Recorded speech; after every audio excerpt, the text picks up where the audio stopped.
Leçon de l'école du sabbat, jeudi 23 novembre 2023. Un plus grand amour. Un plus grand amour.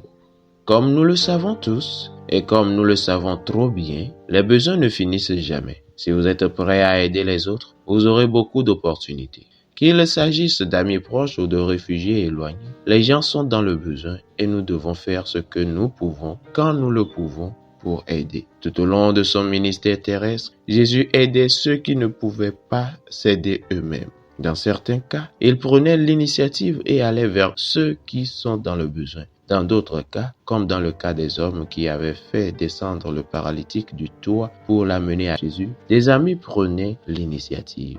Je cite, « Il n'y a pas de plus grand amour que de donner sa vie pour ses amis. » Fin de citation, Jean chapitre 15, le verset 13. Comment appliquons-nous ce principe dans notre ministère envers les autres? Une famille missionnaire avait servi 6 ans à Trinidad et Tobago. Les 3 premières années, ils avaient vécu dans une communauté à prédominance hindoue et musulmane. Beaucoup d'hindous se plaignaient du fait que les chrétiens refusaient leur invitation au service annuel de Thanksgiving, fête d'action de grâce. Un jour, ces chrétiens prirent part au service de Thanksgiving d'un nouvel ami hindou. Il l'avait fait en suivant l'exemple de Jésus. Il rendait visite à ses amis quand il l'invitait à leur fête spéciale. En fait, l'hindouisme enseigne que les visiteurs ou les amis apportent des bénédictions à la maison de l'hôte. Essayons de commencer à nous faire un ami cette semaine en étant une bénédiction pour quelqu'un. Tout d'abord, sondez votre contexte, votre communauté, votre village ou votre ville. Connaissez-vous des réfugiés ou des immigrants qui y vivent? Qu'en est-il des gens qui vivent dans votre quartier? Les connaissez-vous tous? Quelle que soit votre situation, se lier d'amitié avec un étranger n'est pas une tâche facile.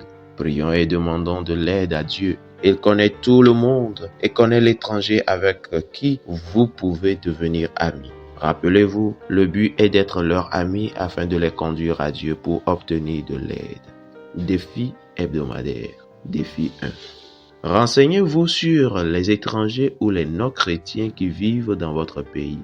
http://joshuaprojects.org est un bon site pour retrouver les groupes de personnes non atteintes dans votre culture. Défi 2.